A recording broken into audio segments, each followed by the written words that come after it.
ছেলেটি কি পারবে নেকড়ের হাত থেকে নিজেকে রক্ষা করতে? রাখাল ছেলে ও নেকড়ে। এক দেশে এক রাখাল বালক বাস করত। দূরে মাঠে পাহাড়ে সে এক পাল ভেড়া দেখাশোনা করত। একদিন সেই রাখাল ছেলে পাহাড়ের উপরে বসে ভেড়াগুলো দেখাশোনা করছিল।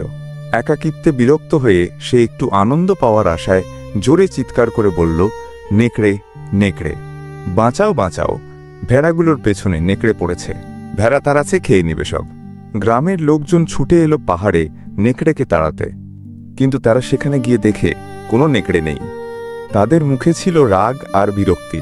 তারা ছেলেটিকে বলল, এই রাখাল ছেলে ঘটনা সত্য না হলে কখনো এমন করবে না। নেকড়ে বলে, চিৎকার করো না। লোকেরা ফিরে গেল। কিছুক্ষণ পর ছেলেটি আবারও মজা করার জন্য চিৎকার করে উঠল, নেকড়ে নেকড়ে। এবার সত্যি নেকড়ে এসেছে, আমাদের পশুগুলোকে বাঁচান। লোকেরা আবার ছুটে এলো পাহাড়ে, কিন্তু এবারও সেখানে কোনো নেকড়ে ছিল না। তারা বলল, যখন সত্যিই বিপদ আসবে তখন কেউ তোমার ডাকে সাড়া দেবে না। মিথ্যা ডেকো না, প্রতারণা করো না, এমন করলে একদিন তুমিই ঠকবে। ছেলেটি হাসতে হাসতে তাদের সেই গ্রামের লোকদেরকে নামে যেতে দেখল। কিছুক্ষণ পর হঠাৎ সত্যি সত্যি এক নেকড়ে এসে হাজির হলো এবং ভেড়াগুলোর পেছনে ধাওয়া করল।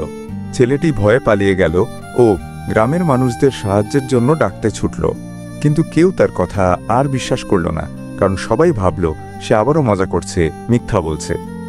সূর্য ডুবার সময় সবাই ভাবল, ছেলেটি ও ভেড়াগুলো এখনো ফিরল না কেন? তারা পাহাড়ে গিয়ে দেখে ছেলেটি কাঁদছে।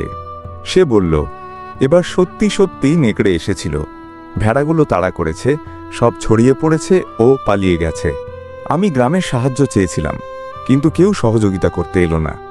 কেন এল না তারা? গ্রামে ফিরে এলে এক বয়স্ক বৃদ্ধ মানুষ ছেলেটির কাঁধে হাত রেখে বললেন, আগামীকাল সকালে আমরা তোমার ভেড়াগুলো খুঁজে আনব। তুমি দুঃখ পেও না, কিন্তু তুমি মনে রেখো যে ছেলে মিথ্যে কথা বলে, সে যখন সত্য কিছু বললেও কেউ তার কথা বিশ্বাস করে না, কারণ সবাই ভাববে যে সে মিথ্যা বলছে। তখন সেই ছেলেটি নিজের ভুল বুঝতে পারল এবং গ্রামবাসীর কাছে ক্ষমা চাইল ও তার কৃতকর্মের জন্য অনুতপ্ত হল। ভিডিওটি ভালো লাগলে এডুকেশন বাংলা চ্যানেলটি সাবস্ক্রাইব করুন।